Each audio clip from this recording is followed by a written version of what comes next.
Olá, amigas, olá, amigos, companheiros queridos do Grupo Espírita Paz, Amor e Renovação. Eu me chamo Darcy e neste grupo eu faço parte da evangelização infanto-juvenil que acontece no sábado de manhã nesta casa. Hoje nós vamos trazer para nosso estudo o capítulo 21 do Evangelho segundo o Espiritismo. Haverá falsos cristos e falsos profetas. E iniciando a minha fala, como palavras iniciais, eu rogo ao nosso mestre, nosso irmão maior, Jesus, as bênçãos para a nossa reunião, que neste momento nós precisamos fazê-la de forma virtual, pela internet, mas nem por isso esta reunião deixa de merecer o auxílio espiritual. As vibrações espirituais que estão conosco neste momento que estamos assistindo são as mesmas vibrações que ficam no grupo espírita quando nós estamos assistindo. As vibrações características do GEPAR. Por isso nós vamos pedir que nestes instantes nós possamos nos concentrar, fazer um esforço para nos concentrarmos na nossa reunião, na nossa exposição, para que esses espíritos, esses amigos, essa constelação de bons amigos, de benfeitores, aproveitem esse momento nosso de tranquilidade, relativa tranquilidade, para trazer aquilo que necessitamos ao encontro das nossas necessidades, das nossas angústias, nos encorajando, atendendo aquelas solicitações justas e trazendo a paz que tanto precisamos. Haverá falsos cristos e falsos profetas. É o tema, e muito conhecido, né? Uma expressão, haverá falsos cristos e falsos profetas, é uma expressão muito conhecida por muitos religiosos. E tenho certeza que por muitos de vocês que agora nos assistem, né? E essa expressão, ela vem de uma colocação de Mateus, em vários evangelhos, mas a gente traz a de Mateus, que quando Jesus já nos últimos momentos do apostolado de Jesus, ele já tinha entrado, aquela entrada triunfal que todos nós conhecemos no jumentinho, né? Que a Igreja Católica tem como o Domingo de Ramos, que as pessoas, por conta dos ramos que os judeus, né, estavam lá recebendo o mestre sentado no jumentinho. Então Jesus estava a poucos dias da sua crucificação. E saindo ele com os discípulos do templo de Jerusalém, alguns discípulos se voltam para o templo e observam a riqueza, né, a fortaleza, a estrutura firme do templo. E fazendo essa observação, Jesus tem a oportunidade de colocar para eles: em verdade vos digo que não ficará aqui pedra sobre pedra que não seja derrubada. E os discípulos ficam então, diante daquela colocação, ficam curiosos. Ao final do dia, quando eles saem da cidade, já estão no Monte das Oliveiras, que era um monte próximo à saída da cidade, os discípulos perguntam a ele, né? Então, Senhor, quando esses fatos se darão? E além do mais, acrescentam a pergunta perguntando também sobre a volta de Jesus, se ele voltaria e quais seriam os sinais por onde ele mostraria que ele estaria voltando. Aí Jesus então inicia um sermão, um dos sermões que nós conhecemos, né, que estão no Evangelho, né, que é conhecido como Sermão do Monte das Oliveiras, ou o Sermão escatológico, que significa o sermão do fim do mundo, né, e mais apropriado, o sermão profético. Ali ele começa e ele vai falar, vai dar várias orientações, várias advertências para os seus discípulos, e muitas delas de forma profética. E ele inicia esse sermão de uma forma muito interessante. Ele escolhe para iniciar este sermão uma advertência que vai falar a nossa característica de muita importância para o nosso momento de planeta de provas e expiações. Ele fala assim: acautelai-vos que ninguém vos engane. Olha que interessante, né? Então, ele vai falar do engano. Quantos prejuízos nas nossas inúmeras encarnações, quantos enganos quantas ilusões nós abraçamos, quantos enganos nós abraçamos.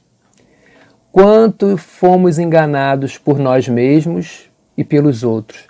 E, ao mesmo tempo, quanto enganamos, quanto iludimos, quanto tiramos pessoas dos caminhos, assim como nós também, quanto fomos tirados do nosso caminho. Porque todos nós temos um caminho, todos nós temos uma meta, um objetivo. O objetivo maior é a evolução, a iluminação do ser humano, do espírito. Nós nascemos simples e ignorantes e trilhamos para a complexidade e a inteligência. Mas esse caminho é feito de processos educativos, é um processo educativo, é todo ele um processo educativo. E nós estamos na vida de forma a aprender e ensinar. Tudo na nossa vida é aprendido e tudo também é ensinado, porque nós aprendemos com o outro, com a experiência, com a vida, e ensinamos também aqueles que estão nos observando, que estão sobre nossa dependência, sobre nossa responsabilidade. E essa dependência, muitas vezes, é uma dependência financeira, uma dependência psicológica, uma dependência sentimental, emocional. Tem vários tipos de dependências, mas nós temos tanto aqueles que dependem de nós, dos nossos exemplos, daquilo que nós falamos, como nós também observamos e seguimos, né, muitas vezes, inconscientes, seguimos aqueles que acreditamos terem soluções ou respostas ou uma vida e ideias melhores que as nossas, né, que possam nos ensinar. Esse é o processo, até aí está tudo bem, processo pedagógico, né? Até Kardec, né, eu vou ler aqui uma questão, ele coloca na pergunta 459 do Livro dos Espíritos um questionamento sobre esse assunto. Ele fala assim: os espíritos influem sobre os nossos pensamentos e as nossas ações? Aqui os espíritos respondem: a esse respeito, sua influência é maior do que credes, porque frequentemente são eles que vos dirigem. Não é? Então aí está. Essa é uma natureza, não é? É uma natureza das nossas relações, das nossas influências. Nós influenciamos e somos influenciados. Nós seduzimos e somos seduzidos para questões, né? Para algumas questões. Nós estamos com as nossas atitudes exemplificando e chamando as pessoas para agirem da mesma forma, convidando as pessoas inconscientemente estamos convidando as pessoas para agirem como nós agimos e estamos também sendo convidados por outras pessoas que nós admiramos, não é? Isso é a natureza pedagógica em que estamos envolvidos, das nossas relações, das nossas interações. Mas nós temos que pensar quem estamos seguindo e quem nós estamos atraindo, para onde estamos levando, para onde estamos indo e para onde estamos levando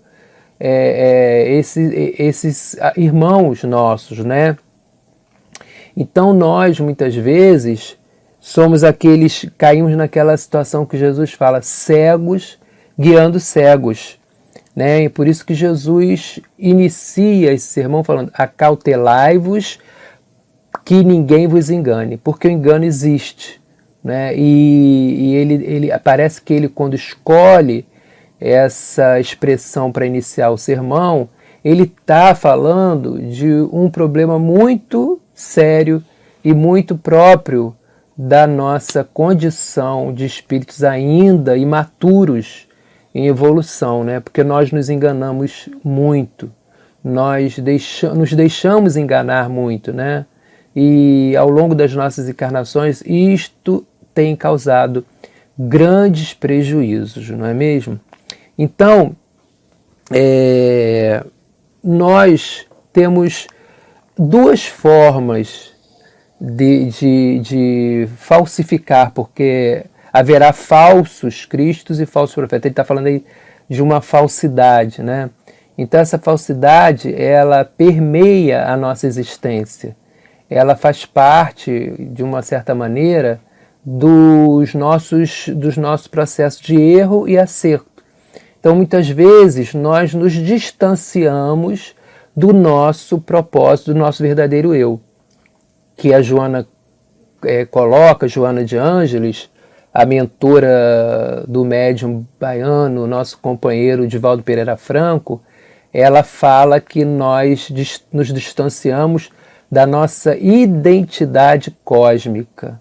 Então, essa distância, ela pode ser natural, porque nós estamos vivenciando experiências, estamos vivenciando o erro e buscando o acerto, mas se a gente se distancia muito, muito, muito, nós acabamos nos aproximando de uma vida sem sentido. Nós acabamos perdendo o sentido da nossa existência, da nossa direção.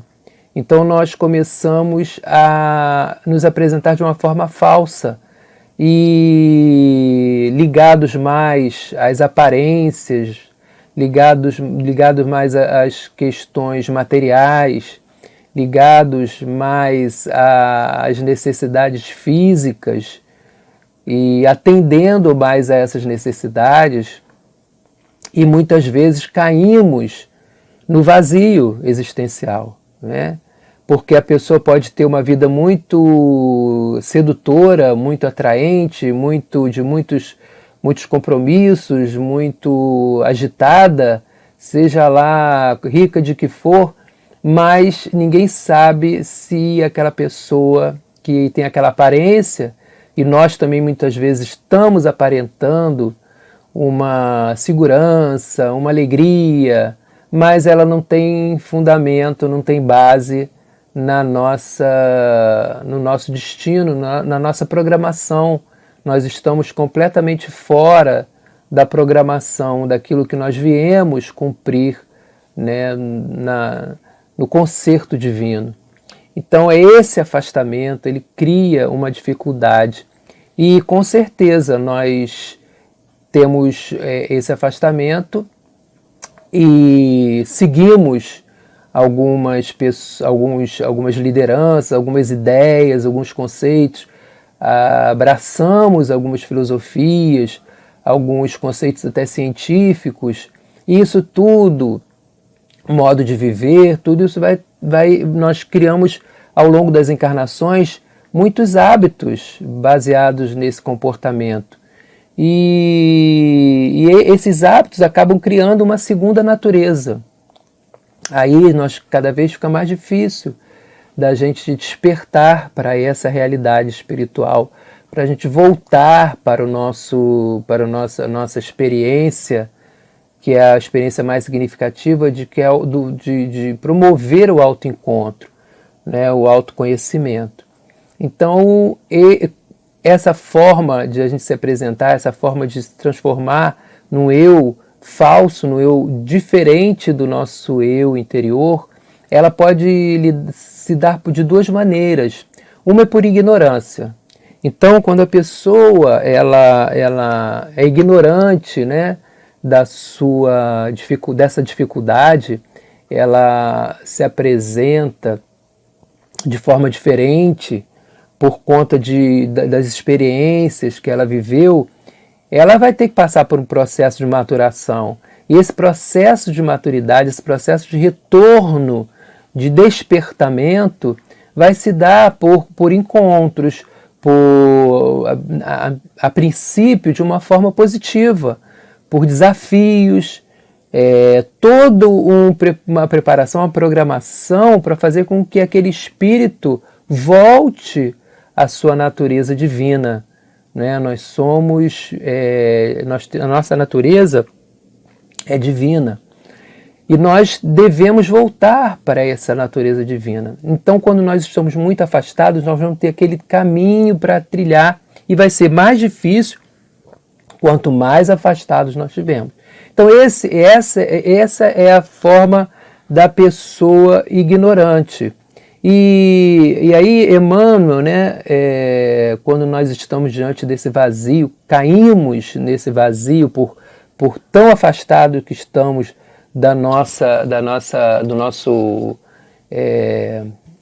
nosso eu divino, da nossa identidade cósmica. E Emmanuel vai falar assim no livro Fonte Viva em relação a essa circunstância, né? No capítulo 147. Refugia-te em paz. E ele vai citar o texto de Marcos, capítulo 6, versículo 31. Havia muitos que iam e vinham e não tinham tempo de se alimentar. Né? Então Emmanuel vai esclarecer um trechinho dessa página, né? Só um trecho, porque ela é muito bonita, mas um trecho que vai falar sobre essa questão, a dificuldade, o que nós vamos fazer, né? Como é que nós vamos voltar, né? Como acontecia nos tempos da permanência de Jesus no apostolado, a maioria dos homens permanece no vai e vem dos caminhos, entre a procura desorientada e o achado falso. Ó, o falso aí. Entre a mocidade leviana e a velhice desiludida. A presença da ilusão, né? A velhice desiludida. Nos iludimos na mocidade, né? Por causa da nossa leviandade. Entre a saúde menosprezada e a moléstia sem proveito, né? Eu gosto daquela expressão, o humano desperdiçado. Olha que interessante, porque não é humano fracassado, é humano desperdiçado, aquele lado nosso mais bonito, o nosso lado melhor, que está desperdiçado diante da vida, né? Quantas vidas nós desperdiçamos esse humano, né? Entre a encarnação perdida e a desencarnação em desespero, que é como ficamos quando observamos que viemos, mas não aproveitamos, desperdiçamos o humano na nossa existência. Então, nós, no dizer de Fernando Pessoa também, nós somos, nesses momentos que nós estamos mais ligados a solucionar as questões da matéria, nos alimentar os nossos desejos, sem perguntar se eles são próprios do espírito ou próprios da carne ou da matéria, né? Então ele fala assim, o ser humano é um cadáver adiado, ou seja, ele simplesmente é uma figura que nasce com aquela proposta da morte e passa a vida sem viver, só sobrevivendo, né? Se alimentando, conquistando coisas, sem se dar conta de que há uma vida rica, maravilhosa, esperando por nós, e muito simples para a gente viver, né? E aí Emmanuel continua na página. Há muitos sentimentos que te animam há séculos, imitando no teu íntimo o fluxo e o refluxo da multidão. Passam apressados do teu coração ao cérebro e voltam ao cérebro, do cérebro ao coração.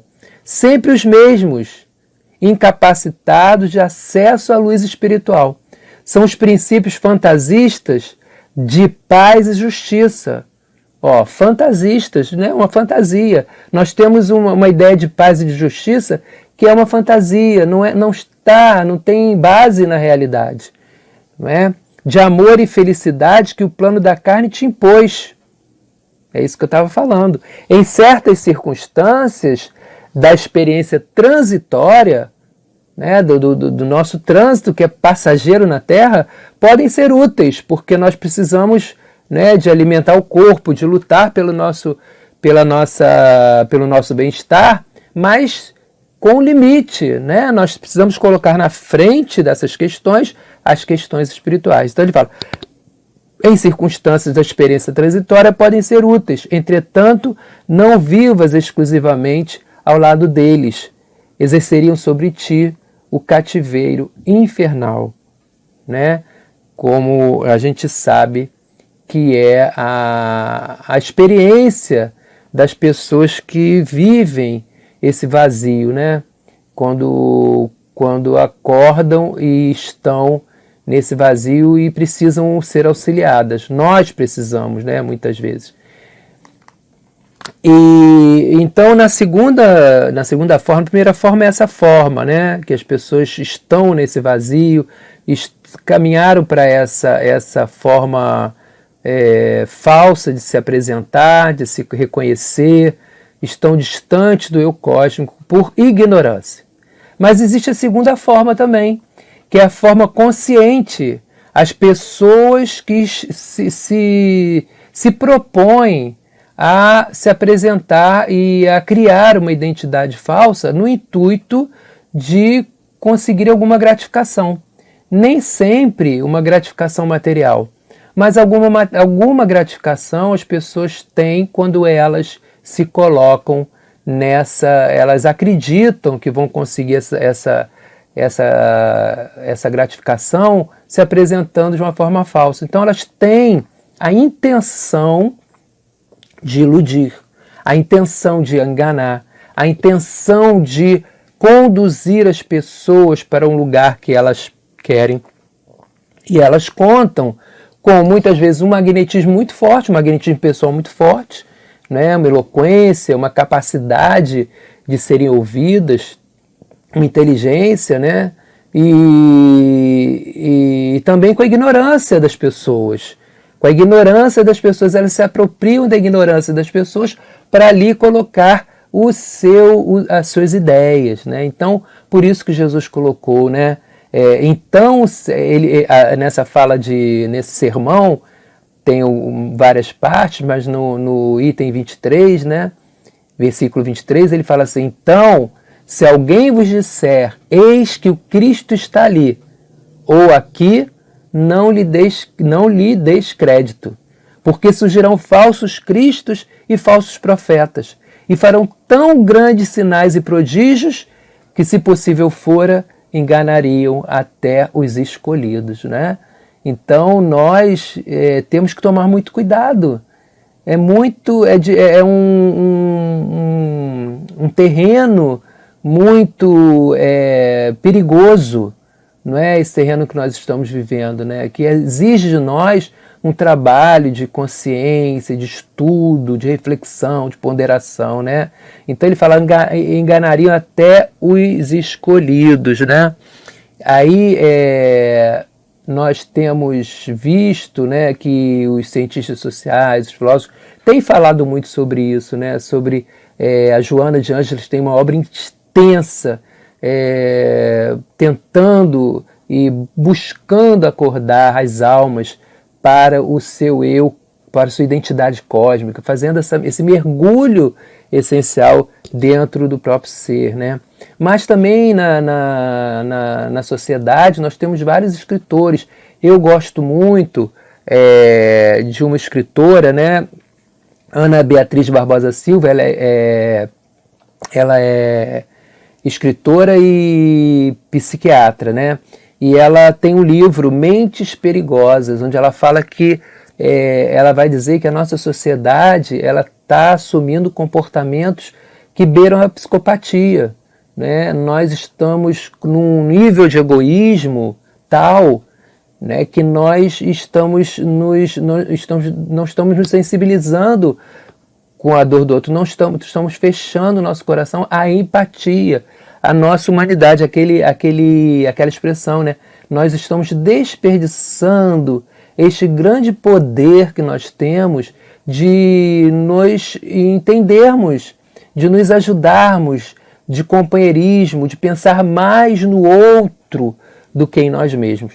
Então nós fomos adquirindo esse egoísmo foi crescendo, e ela fala que nós estamos vivendo uma sociedade que não é aquele psicopata clássico, né? Mas é aquele psicopata sutil que as pessoas não percebem, que as pessoas estão se aproveitando uma das outras, tirando partido e vendo oportunidades e se aproveitando de alguma característica do outro para poder chegar aos seus objetivos pessoais, né? Então nós estamos usando as pessoas, né? Em vez de amar as pessoas, nós estamos usando as pessoas muito demais, né? E aí também para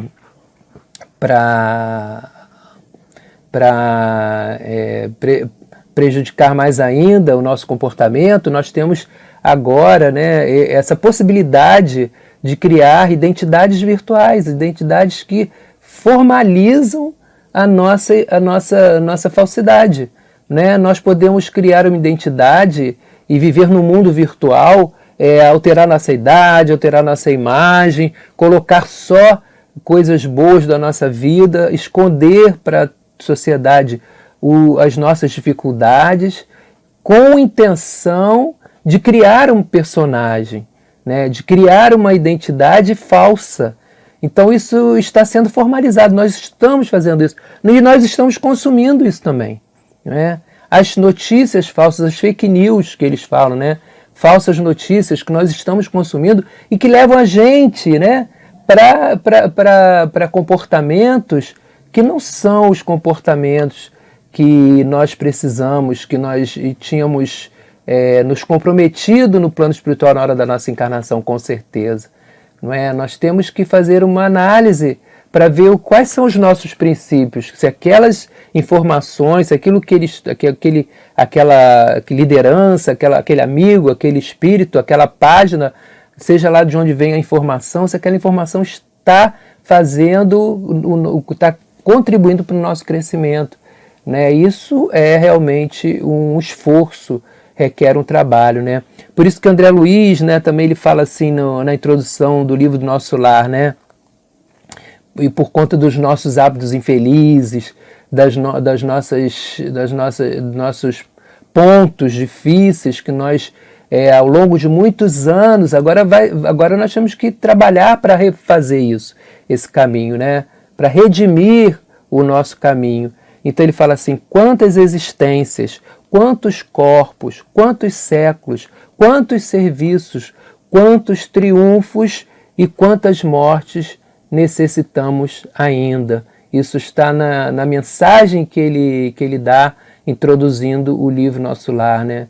Ele caindo em si para essa questão, né? E chamando a atenção da gente também para esse, como Emmanuel, como tantos outros, como Joana, chamando a atenção para a gente, para essa necessidade da gente acordar para esses enganos que nós com certeza ainda abraçamos, e para que nós não nos enganemos e não enganemos o outro, não é? Então, nos dias de hoje, nos dias de crise, nós nos questionamos muito mais do que antes, porque nós já somos muito ligados no futuro. A nossa natureza, né, o ser humano é o único animal que sonha, o único animal que projeta para o futuro, o único animal que faz cálculos, né, e que tem uma expectativa, uma esperança e projeta um futuro.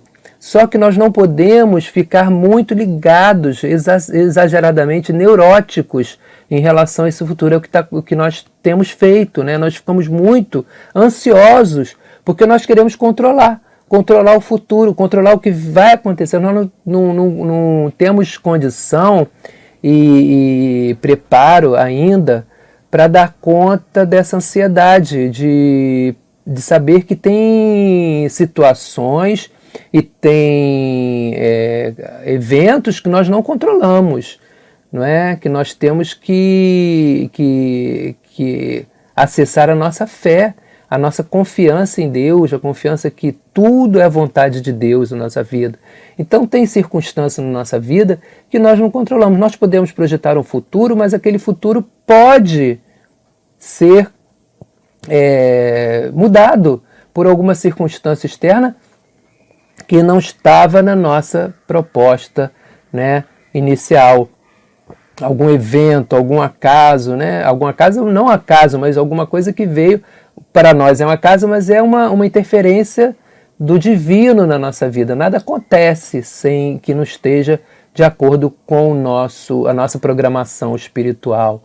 Então nós temos que ter essa certeza, nós temos que projetar, mas ficar seguros de que o que acontecer vai ser bem-vindo, não é? Se a gente tiver que mudar de plano de alguma forma, nós vamos saber que aquilo ali é uma interferência divina na nossa vida, né? Mas nós temos essa insegurança e isso faz a gente procurar.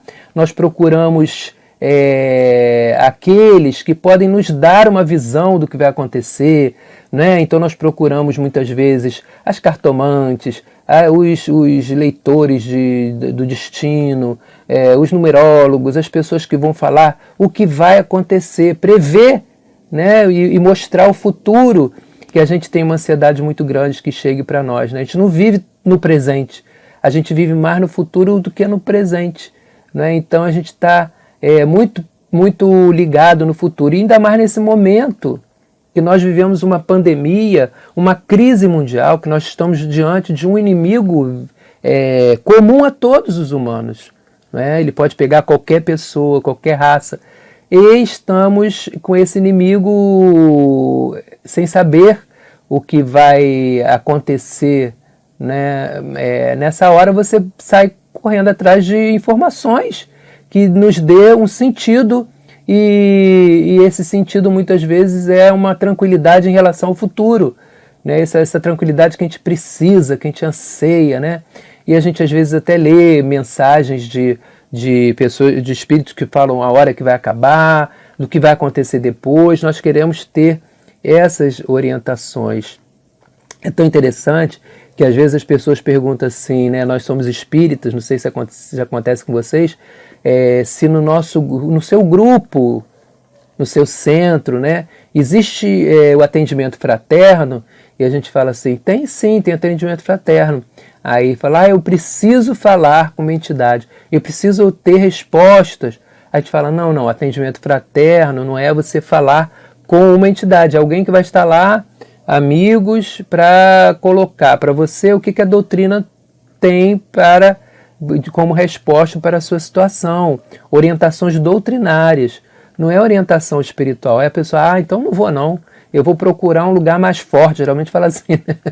Eu vou procurar um lugar mais forte, que tem alguém, um espírito que me diga o que vai acontecer, como ele dissesse, o seu centro é fraco, porque tem lugares que as pessoas falam o que vai acontecer, né? O espírito vem, ainda fala, né, diretamente com a pessoa, né? Isso pode acontecer, claro, né? Se a pessoa tiver merecimento, se ela precisar saber, acontece. Eu já tive experiências de pessoas que não buscaram, né, e ficaram sabendo de algumas coisas que aconteceriam para que a pessoa pudesse utilizar daquilo para tomar decisões diferentes do que elas tomariam.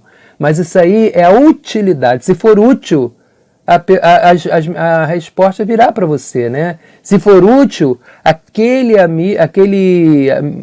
parente seu que desencarnou vai trazer a mensagem, né? Então tudo depende da utilidade. Não vamos dizer aqui que uma pessoa saber o que vai acontecer, isso não pode existir. Pode, mas depende da utilidade. Se for útil, essa mensagem, essa orientação vai chegar para você, né? Mas não é comum isso acontecer, né? A pessoa tem que trabalhar com as incertezas e viver com essa incerteza, e é o grande desafio, né, de autoconhecimento. Então,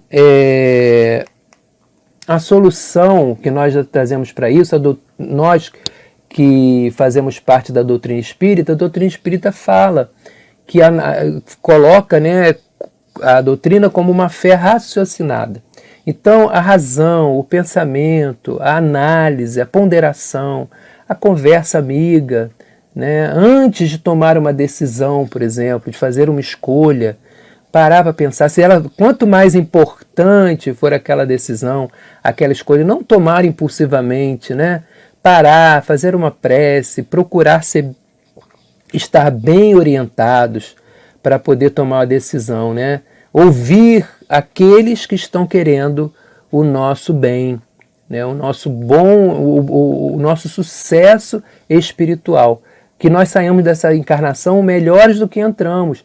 Então existem esses espíritos que estão também ao nosso lado para nos guiar e fazer por merecer essa ajuda, né? Porque não é fácil. Você não reconhece um falso profeta, um falso Cristo, alguém que está trazendo uma mensagem incorreta, equivocada, de pronto, né? Nós temos que ter experiência, temos que ter vivência e para reconhecer.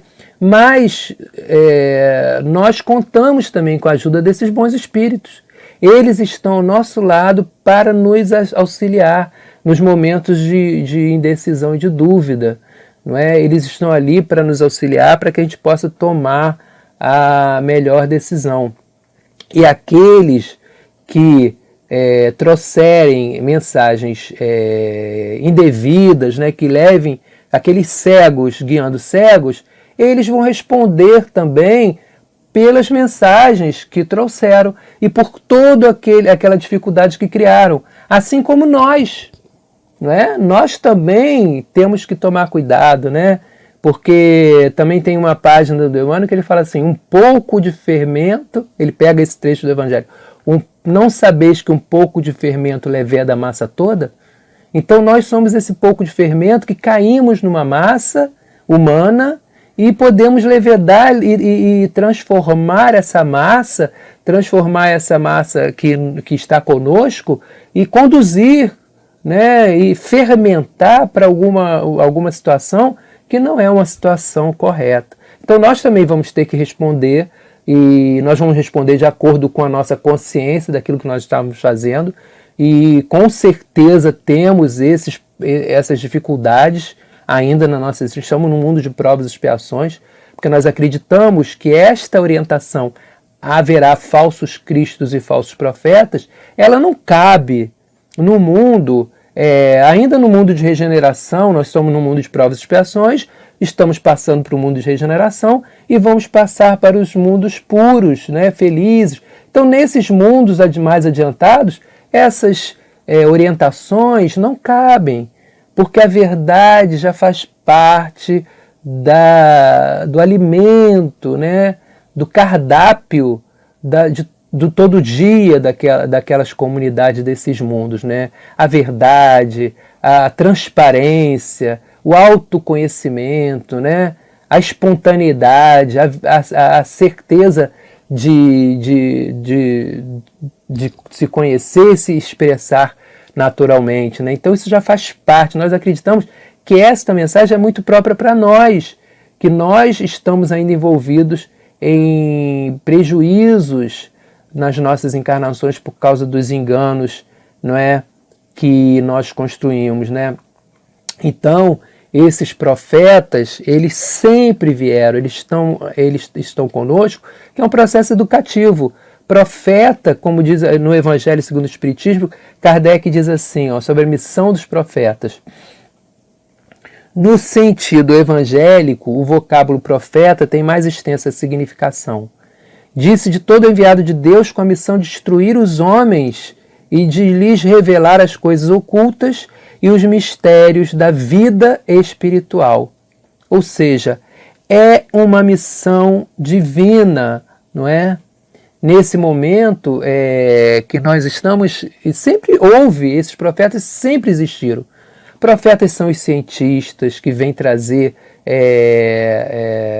conhecimentos que vão facilitar a nossa experiência material e também a nossa experiência espiritual. São aqueles filósofos que vêm trazer questões mais avançadas das nossas relações, do autoconhecimento, psicólogos que vão destrinchar as nossas relações e facilitar a nossa vida, a nossa convivência com o outro. Então todos esses professores que vão nos educar, que vão nos levar a sermos melhores do que estávamos antes deles. E todos nós, quando nos lidamos com aqueles que estão sob nossa dependência. Nesses momentos nós somos verdadeiros profetas, né? Temos que cuidar muito para poder levar as pessoas que estão sob nossa dependência ao melhor de cada um deles, ao melhor de cada espírito. Temos que promover a melhora daquele espírito espiritual muito mais do que material. Também material, mas muito mais promover a educação moral daqueles espíritos que estão sobre nossa tutela. Sejam eles, seja essa dependência, como eu falei, econômica, financeira, ou psicológica, ou emocional, ou a pessoas que nos admiram, né? Então sempre existe, todo mundo tem pessoas que nos observam, no plano material, no plano espiritual. Então nós seremos responsáveis por todas elas. Nós não podemos ser cegos, estarmos cegos e conduzirmos os outros, né? Que estão indo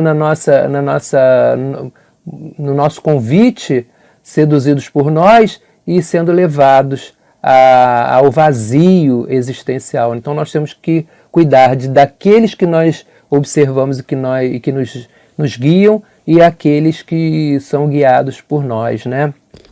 Então, para encerrar, nós vamos falar de Jesus. Jesus, ele é inconfundível, né? A mensagem do Mestre, finalmente, definitivamente, nós não podemos mais confundir a mensagem do Mestre. Especialmente nós que somos espíritas, que temos essa doutrina, que nos abençoa, que nos conforta, que nos traz tanta informação e que nos esclarece tanto acerca da nossa responsabilidade diante da vida, do valor que tem a nossa vida, especialmente nós encarnados que estamos nessa jornada terrena, e o valor imenso que tem, as oportunidades imensas que a vida dá para a gente refazer o nosso caminho, né? E Jesus, o verdadeiro profeta, o verdadeiro mestre, ele é a verdade, ele é a vida, né? E nós vamos seguir os exemplos do Cristo como caminho. Então ele, quando eu sou a verdade e ninguém vai ao Pai senão por mim, ele quis dizer que não vai ao Pai se não seguir as orientações e se não seguir os exemplos do Mestre. Então nós devemos fazer esta transformação, devemos fazer esse caminho, devemos nos ligar a este Mestre, né, que ele é inconfundível, a sua vibração, as suas orientações, e aqueles que estão ligados a ele também trazem essa vibração. Nós conseguimos, se nós nos educarmos a nossa sensibilidade, nós vamos cada vez mais nos sensibilizando e sentindo essa presença, percebendo a natureza dos espíritos que vão nos guiando. Então, a natureza desses espíritos, se eles estão realmente com Jesus ou não, né? Então, assim, nós vamos, para encerrar, né, lembrar que no final do sermão, Jesus fala assim: virá o Senhor daquele servo num dia em que não o espera, e a hora em que ele não sabe, né? Então que nós possamos ficar atentos, ficar tranquilos diante das situações difíceis que nós estamos vivendo hoje, diante de qualquer situação difícil, buscar mais do que nunca a tranquilidade alicerçada na nossa fé e nos conhecimentos que temos, né, da doutrina espírita. E assim encerrando, nós vamos pedir a bênção de Deus, a bênção dos nossos amigos espirituais.